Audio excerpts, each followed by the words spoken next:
Taoiseach, the situation around the discrimination against PUP recipients is a shambles. It's a shambles that is worthy of this government. 10 minutes before Leaders' Questions began, the Minister was in here announcing what sounded like at least a partial U-turn on the policy. It leaves PUP recipients wondering, has this discrimination been ended? It leaves those who've been penalised wondering, will their money be reinstated? They need to have clarity on this, Taoiseach. But after Deputy MacDonald asked about this issue, we got 5 minutes of speechifying from the Taoiseach about everything other than this issue.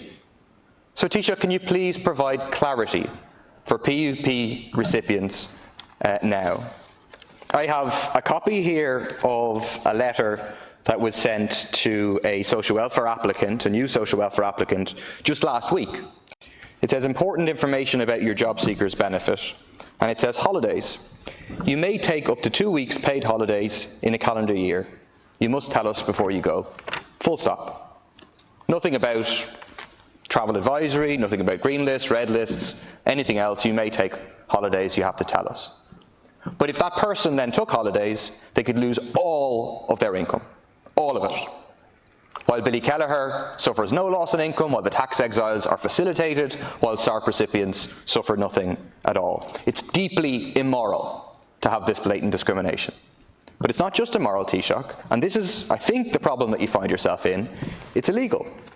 There's no legal basis for the discrimination, as has been pointed out by the Free Legal Advice Centre.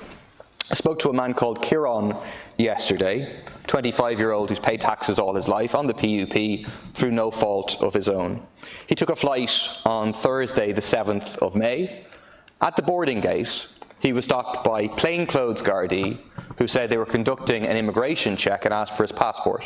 He handed over his passport, they took his passport, they gave him back, he got on the plane. He came back and his PUP had been stopped. He contacted the Department of Social Protection, who told him he was on this particular flight and therefore his PUP was being taken off him. On what legal basis did the Gardaí ask for his passport on one basis and then transfer information over to the Department of Social Protection? No legal basis. And that's why when representations were made by his local TDs, Stanley and Nolan, his payment was restored.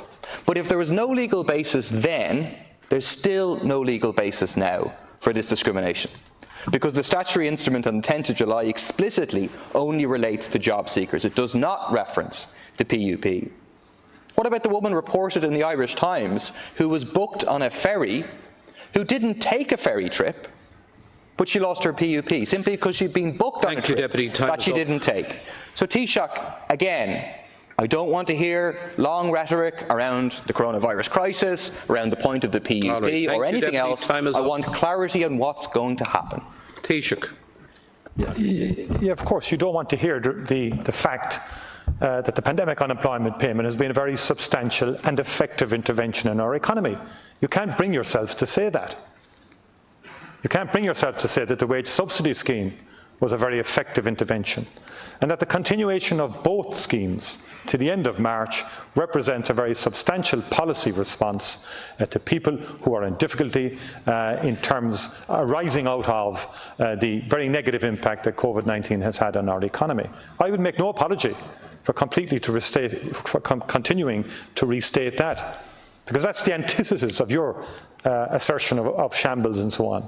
The very fact that the July stimulus programme, in my view, in a very measured way, has continued what are very substantial and significant interventions, speaks to, in my view, a very sound economic policy designed to go into substantial deficit this year in order to keep jobs, as many jobs as we can in the economy, and create alternative jobs. That's the big picture of what we're doing here. I'm not responsible for operational decisions by people on the ground in respect of compliance and social protection. But what I did say yesterday is I would want anyone who was legitimately, or anyone who lost their PUP, the pandemic unemployment payment, that those cases would be reviewed. You've already instanced one case which was reviewed and where the payment was restored.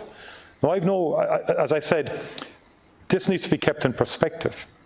The government has no agenda to single out anybody, and I certainly don't, just because they're in receipt of the pandemic unemployment payment. But there has always been compliance at the airports, and you know that, Deputy. And you're equally oblivious to the fact that 90% of the pandemic unemployment payments that were stopped were in respect of people who are permanently residing outside the state. So the checks are there, they've continued, they will continue. But I think and I've already outlined the department's legal basis, and which they have forwarded to me in terms of the legal basis upon which they do the compliance at the airports, and in which people working for social protection or on behalf of social protection apply the social welfare code and seek compliance in respect of the social welfare code. And I've made it clear, in my view, that the review should take place. And there is the numbers here in terms of people who've been denied the pandemic unemployment because of holidays is very, very low. I think it's, from what I can gather, up to about 100.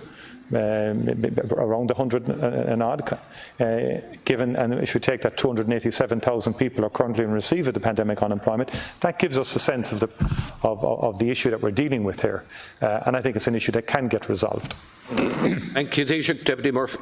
Thanks, Karen Corlett. Taoiseach, you've been in this place a lot longer than I have, but my understanding is that this session is called Leaders' Questions, and the implication is that we ask questions, and I presume we get answers, as opposed to policy statements or rhetoric or anything else. And so, again, I'll restate the basic questions that people need to know. This isn't a question about whether we'll have reviews about individual cases. It's a question of policy. And yes, Taoiseach, you are responsible for questions of policy.